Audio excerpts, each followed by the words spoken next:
This is Tortor, one of the first places we visit when you come on the log trip.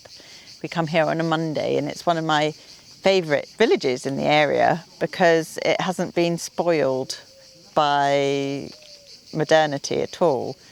And this is one of my favourite churches, which is very simple and beautiful inside. And I've been told I can say, I don't know when it was built, find out yourself. So that's what I'm saying.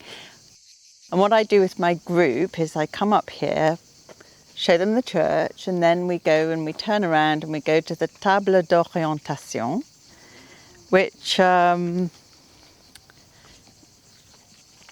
shows you the direction of everything. Nice, Fayence, Château Double, Cannes.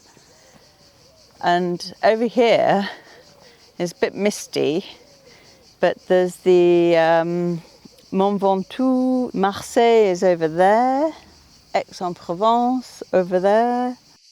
And it sort of always surprises me because I think towns are in different places, but it's a lovely way to sort of start our week, finding out where we are.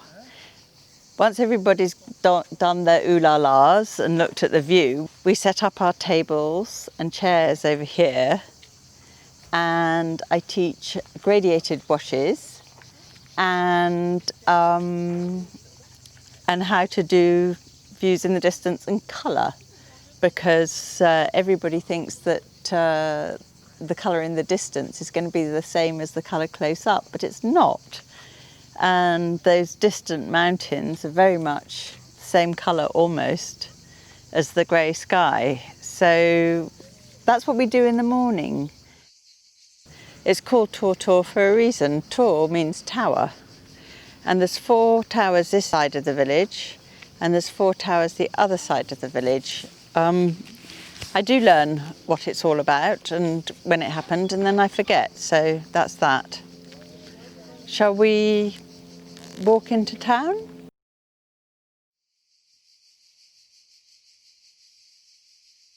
When I first started coming up here about 16 years ago or so, this was all scrubby land, and I think people took it over as allotments.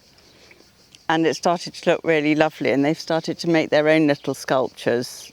But this view is just, I love it. I love it. Sort of brings extraordinary peace. Even if there's people around, it's just so peaceful and majestic and calming. As I've been here forever.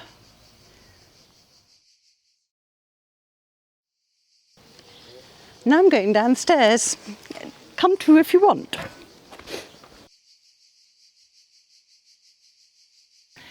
I do need to tell you a few things about our trips, because I was told I should tell you about me. First of all, I'm very silly. Second of all, we sing a lot in the car, only if you want to, but we do sing. And they're very joyful. We're very joyful when we paint. And it's very important to be able to find the happiness in creativity and take away that sense of perfection that everybody has, even if they can't do something. It's a whole different way of looking at things and not being hard on yourself, but being kind to yourself. And if you get too serious, I make you do splashing, or paint with your other hand, or we have a bit of a dance to Julio, do the salsa. So there we are. Oh yes, and I forgot to say, which I was going to say, when we arrive, we come with our picnic here for a start. We bring a picnic, and our chef also provides us with a rather delicious lemon drizzle cake or something like that, and coffee. And we have coffee and cake up by the church, and then we have our picnic at the end of our morning's painting.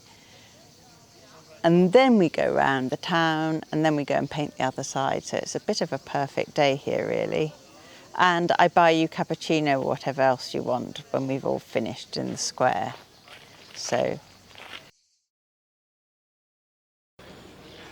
So we're just about to go into the main drag of Tortor, le centre de Tortor.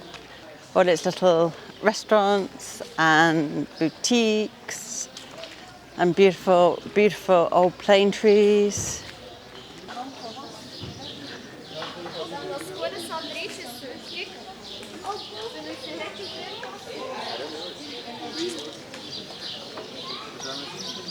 So Tortor is also has many springs underneath it, and so the whole of the place has running, beautiful running water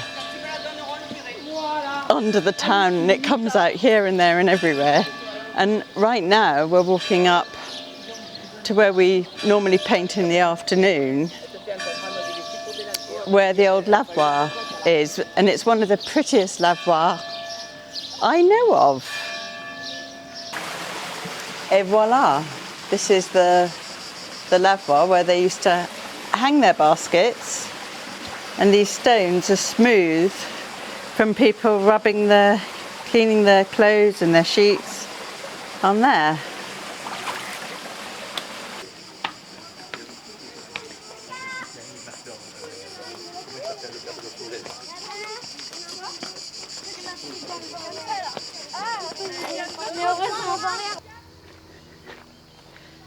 So here we are, and I'm going to sit down, and then you can get an amazing view of the other side of the village, and you can just see the towers of the post office and the town hall, and it's a very different view, and it's a very special view, and it's very hard to paint. So for your pleasure, I actually cleaned my palette for the first time in a long time this morning. It's going to be strange to paint with a clean palette. I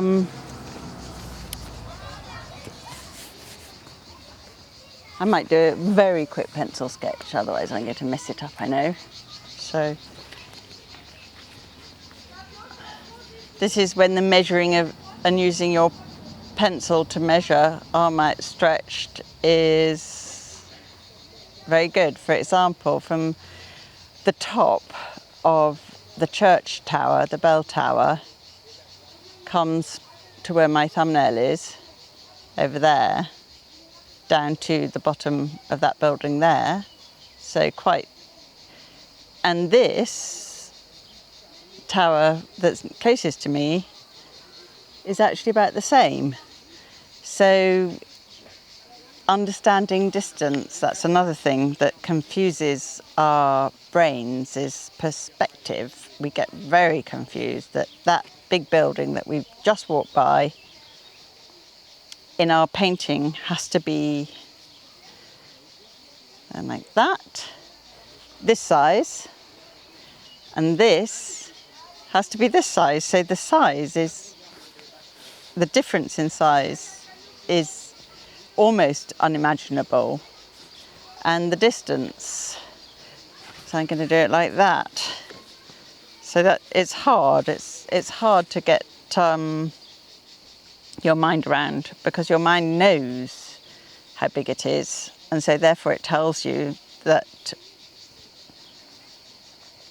what you're measuring with your pencil is completely wrong, and doesn't believe you at all. And then there's all the roofs, which I'm not going to do in detail because it takes far too long. So that is going to be seriously rough, which I'll just do in with a big flat brush.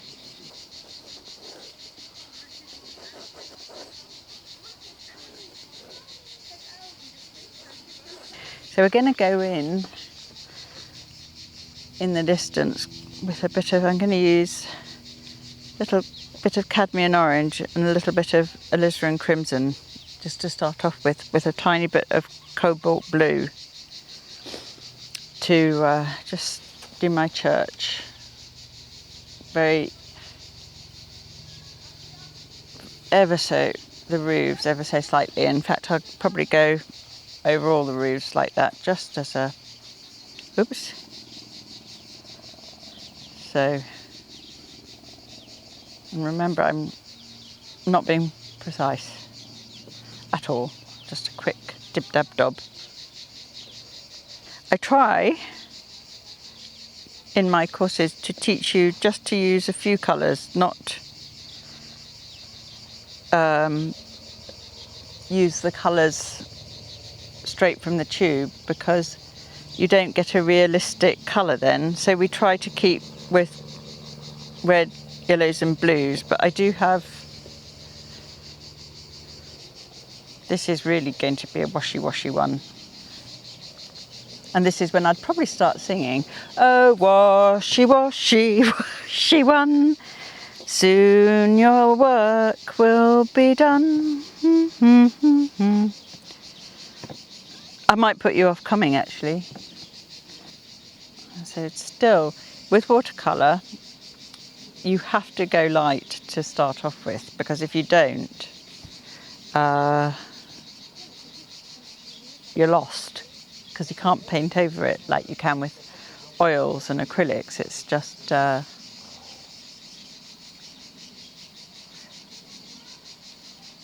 not forgiving that way. I think it's probably, for me, it's one of the most forgiving ways of painting and one of the most beautiful ways of painting.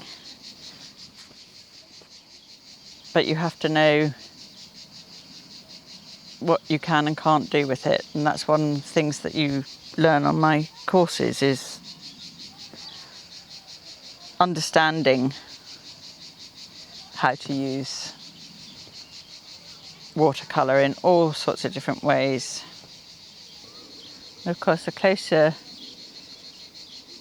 the buildings or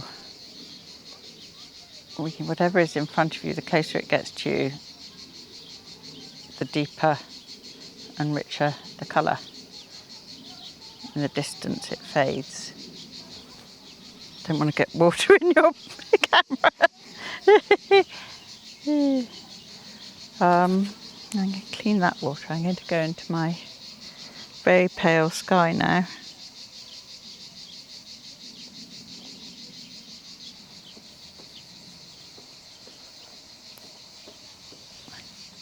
Hardly a cloud in the sky. So what I've got here is just the base, my undercoat as it were, of my painting. There's a lot of work to be done on it. You can build your painting, you can build the structure of your painting, you can build the depth of your painting. It's just not going to happen just like that. It takes time, especially a view like this. You just have to add and add gently on until you have your painting. And I'm going to stop now. So there we are.